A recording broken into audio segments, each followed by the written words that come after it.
গোটা ঢাকা চাপা পড়ে। এদেরকে কেউ কাউন্টই করে না, মশা মাছি।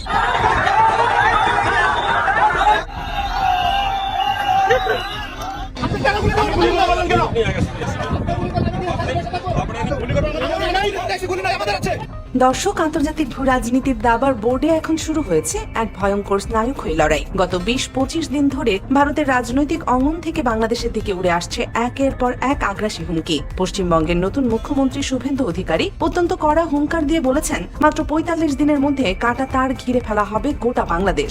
৪৫ দিনের মধ্যে সীমান্ত সুরক্ষিত করার জন্য বিএসএফ এর প্রয়োজনীয় জমি হস্তান্তর সম্পূর্ণ করতে হবে। এর রেশ কাটতে না কাটতেই পাল্লা দিয়ে ত্রিপুরার এক স্থানীয় নেতাও অধ্যত্ত দেখিয়ে হুমকি দিয়েছেন, মাত্র ২ মিনিটে নাকি বাংলাদেশ দখল করে নেওয়া সম্ভব। এসব চটকদার রাজনৈতিক হুঙ্কার শুনে অনেকেই হয়তো ভেবেছিলেন দিল্লির কোনো সুগভীর মাস্টার প্ল্যানের সামনে এবার বোধহয় চরম বিপদে পড়তে যাচ্ছে বাংলাদেশ। কিন্তু দর্শক, আসল খেলাটা তো সবে শুরু হয়েছে। কারণ বাংলাদেশের ক্ষমতার কেন্দ্রবিন্দুতে এখন প্রধানমন্ত্রী তারেক রহমান প্রশাসন। ২ মিনিটে বাংলাদেশ দখল তো অনেক দূরের কথা, এই মুহূর্তে ভূ রাজনৈতিক সমীকরণ এমন এক জায়গায় এসে দাঁড়িয়েছে যে এদিকে ভুল করে এক পা বাড়ালেও খোদ ভারতের মানচিত্র ভেঙে অন্তত ১৫ টুকরো হয়ে যেতে পারে। শুভেন্দুর এই দাদাগিরি আর দিল্লির সব আগ্রাসী প্ল্যান চোখের পলকেই ধুলোয় মিশে যাবে। কারণ প্রধানমন্ত্রী তারেক রহমানের হাতে এখন রয়েছে এমন এক গোপন ভূ রাজনৈতিক তাস, যার কথা শুনলে খোদ দিল্লির সাউথ ব্লকের ভেতরও ভিত কেঁপে উঠবে। কি সেই গোপন শক্তি? কেন বাংলাদেশ দখলের চেষ্টা ভারতের জন্য নিশ্চিত ধ্বংস ডেকে আনবে? চলুন আজ পর্দার আড়ালের আসল সমীকরণগুলো মিলিয়ে দেখি। ওপেন সোর্স ইন্টেলিজেন্স বা সামরিক বিশ্লেষকদের গোপন রিপোর্টে এমন কিছু চমক দেওয়ার তথ্য লুকিয়ে আছে, যা প্রকাশে এলে বড় বড় পরাশক্তিগুলো অবাক হতে বাধ্য। আন্তর্জাতিক মহলে প্রচলিত রয়েছে যে বিশ্বে এমন কিছু দেশ রয়েছে যাদের কোনোভাবেই গায়ের জোরে দখল বা পদানত করা সম্ভব নয়, আর সেই তালিকার একদম শীর্ষ সারিতে জলজল করছে বাংলাদেশের নাম। মোদির ছোট্ট মিত্র শুভেন্দু হয়তো ভেবেছেন কাঁটা তার দিয়ে ঘিরে ফেললেই বুঝি প্রতিবেশী দেশটিকে ভাতে পানিতে মারা যাবে, কিন্তু আসল ছবিটা দিল্লির বাবুদের ভাবনার চাইতেও অনেক বেশি ভয়ানক। বাংলাদেশের আসল শক্তি কোনো ভারী পারমাণবিক অস্ত্র বা দামি যুদ্ধ বিমান নয়। এই দেশের ১৭ কোটি মানুষের ভয় ডরহীন, স্বাধীন এবং লড়াকু মানসিকতাই হচ্ছে দেশের সবচেয়ে বড় রক্ষা কবচ। সীমান্তে ভিনদেশি বন্দুকের নলের সামনে এদেশের সাধারণ মানুষ যেভাবে খালি গায়ে বুক চিতিয়ে প্রতিবাদ করে, তাতেই পরিষ্কার হয়ে যায় যে এই মাটির মানুষদের দাবিয়ে রাখা কতটা অসম্ভব। আর বর্তমান সময়ে সেই জাতীয় শক্তি আরো কয়েক গুণ বেড়ে গেছে। তারেক প্রশাসনের নেতৃত্বে দেশ জুড়ে সাধারণ মানুষের মাঝে যে দেশপ্রেমের বিশাল একতার ঢেউ তৈরি হয়েছে, তার সামনে যে কোনো আগ্রাসী চোখের রাঙানি নিমিষেই হাওয়ায় মিলিয়ে যেতে বাধ্য। এতক্ষণের আলোচনা থেকে এটা পরিষ্কার যে বাংলাদেশের ভেতরে প্রতিরোধ শক্তি কতটা মজবুত। এবার আসা যাক বাইরের বা ভূকৌশলগত শক্তির কথায়। দিল্লির শীর্ষ নীতি নির্ধারকরা খুব ভালো করেই জানেন বিশ্ব মানচিত্রে বাংলাদেশ কতটা গুরুত্বপূর্ণ এবং স্পর্শকাতর একটি জায়গায় বসে আছে। আর ঠিক এই জায়গাতেই প্রধানমন্ত্রী তারেক রহমানের হাতে রয়েছে সবচেয়ে মোক্ষম দাবার চালটি। ভারতের মানচিত্রের দিকে একটু তীক্ষ্ণ দৃষ্টিতে তাকালেই দেখা যাবে তাদের উত্তর পূর্বাঞ্চলের বিশাল ৭টি রাজ্য মূল ভারতের সাথে ঝুলে আছে মাত্র একটি সরু রাস্তার মাধ্যমে।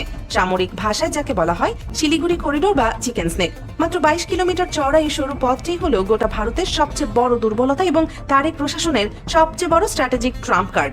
যদি ভুল করেও মোদী সরকার বাংলাদেশের দিকে পা বাড়ানোর দুঃসাহস দেখায়, তবে সবার আগে এই শিলিগুড়ি করিডোর চিরতরে অবরুদ্ধ হয়ে যেতে পারে।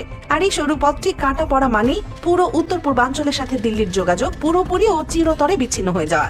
চোখের পলকেই ভারতের ওই ৭টি রাজ্য দিল্লির হাত থেকে ফসকে যাবে।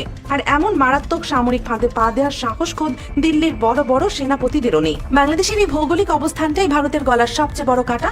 কিন্তু বিপদ শুধু এখানেই শেষ নয়। বাংলাদেশ ওই অঞ্চলে মোটেও একা নয়। বাংলাদেশের ঠিক দুই পাশে ওঁত পেতে বসে আছে ভারতের দুই চিরশত্রু চীন ও পাকিস্তান।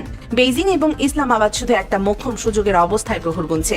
ভারত যদি কোনোভাবে বাংলাদেশের মাটিতে আগ্রাসন চালানোর দুঃসাহস দেখায়, তবে বেইজিং ও ইসলামাবাদ এক সেকেন্ডও দেরি করবে না। বর্তমান সরকারের সাথে প্রতিবেশী মিত্র দেশগুলোর যে দারুণ কূটনৈতিক বোঝাপড়া চলছে, তা মোদী সরকারের জন্য এক বিশাল মাথা ব্যথার কারণ। দিল্লির সেনাবাহিনী যদি পূর্ব সীমান্তে ব্যস্ত হয়ে পড়ে, তবে একই সাথে চীন এবং পাকিস্তান দুই দিক থেকে ভারতের ঘাড়ে চূড়ান্ত আঘাত হানবে।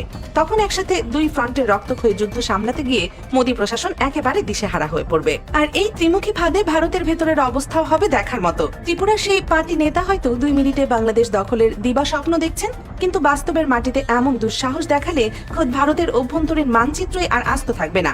শিলিগুড়ি করিডোর বন্ধ হওয়ার সাথে সাথে আসাম, ত্রিপুরা, মেঘালয় সহ 7 সিস্টার্সের রাজ্যগুলোতে স্বাধীনতার আগুন জ্বলে উঠবে। বছরের পর বছর ধরে বঞ্চনার শিকার হয় এই রাজ্যগুলোর মানুষেরা দিল্লির শাসনকে চিরতরে ছুড়ে ফেলবে। গল্পটা এখানেই থামবে না। ভারতের ভেতরে লুকিয়ে থাকা দীর্ঘদিনের ক্ষোভের আগুনগুলো একসাথে দাবানলের মতো জ্বলে উঠবে। পাঞ্জাবের স্বাধীনতা পন্থীরা নিজেদের আলাদা রাষ্ট্রের দাবিতে চূড়ান্ত আঘাত হানবে। কাশ্মীরের মানুষেরা দিল্লির শিকল ভেঙে বেরিয়ে আসার চেষ্টা করবে। সব মিলিয়ে ভারতের ভেতরে এমন এক প্রলয়ঙ্কারী গৃহযুদ্ধ এবং বিশৃঙ্খলা তৈরি হবে যে পুরো দেশটা ভেঙে অন্তত 15 টুকরো হয়ে নতুন নতুন রাষ্ট্রের জন্ম নিতে পারে। বাংলাদেশের দিকে বাড়ানো আগ্রাসী হাত মূলত ভারতের নিজেদেরই মরণ ঘণ্টা বাজিয়ে দেবে। সবশেষে একটি স্বাধীন দেশকে দখল করা আর সেই দেশের মানুষকে দাবিয়ে রাখা সম্পূর্ণ আলাদা বিষয়। ভিয়েতনাম বা আফগানিস্তানের বিশাল পরাশক্তিগুলো যেভাবে লেজ গুটিয়ে পালাতে বাধ্য হয়েছিল, বাংলাদেশের মাটিতে তার চাইতেও বড় ভরাডুবি অপেক্ষা করছে যে কোনো আগ্রাসী শক্তির জন্য। 17 কোটি মানুষের দেশে প্রতিটি গ্রাম, প্রতিটি পাড়া এবং প্রতিটি ঘর এক একটি দুর্গে পরিণত হবে। এর পাশাপাশি আন্তর্জাতিক দুনিয়ার কড়া নিষেধাজ্ঞায় ভারতের অর্থনীতি তাসের ঘরের মতো ধসে পড়বে। দর্শক, রাজনীতির মাঠে টিকে থাকার জন্য অনেক নেতাকেই বড় বড় ফাঁকা আওয়াজ দিতে হয়। শুভেন্দু অধিকারীর কাঁটাতারের হুঙ্কার বা ত্রিপুরার নেতার ফাঁকা বুলি মূলত নিজেদের দেশের রাজনীতির সস্তা চমক ছাড়া আর কিছুই নয়। দিল্লির বড় বাবুরা খুব ভালো করেই জানেন তারেক প্রশাসনের সাজিয়ে রাখা ফাঁদে একবার পা দিলে ভারতের কি ভয়াবহ দশা হবে। বাংলাদেশ কেবল একটি দেশ নয়, এটি এমন এক বারুদ যার সাথে খেলতে এলে খোদ আগ্রাসী শক্তিই ছাই হয়ে যাবে। ভূরাজনীতির এই জটিল সমীকরণ এবং ভারতের এই ফাঁকা হুঙ্কারকে আপনারা কিভাবে দেখছেন? আপনাদের যৌক্তিক ও সাহসী মতামত অবশ্যই আমাদের মন্তব্যের ঘরে জানাবেন। দেশ ও বিদেশের এমন সব রুদ্ধশ্বাস এবং বিশ্লেষণধর্মী মেগা ডকুমেন্টারি সবার আগে পেতে চ্যানেলটি এখনই সাবস্ক্রাইব করে বেল আইকনটি বাজিয়ে রাখুন। আল্লাহ হাফেজ।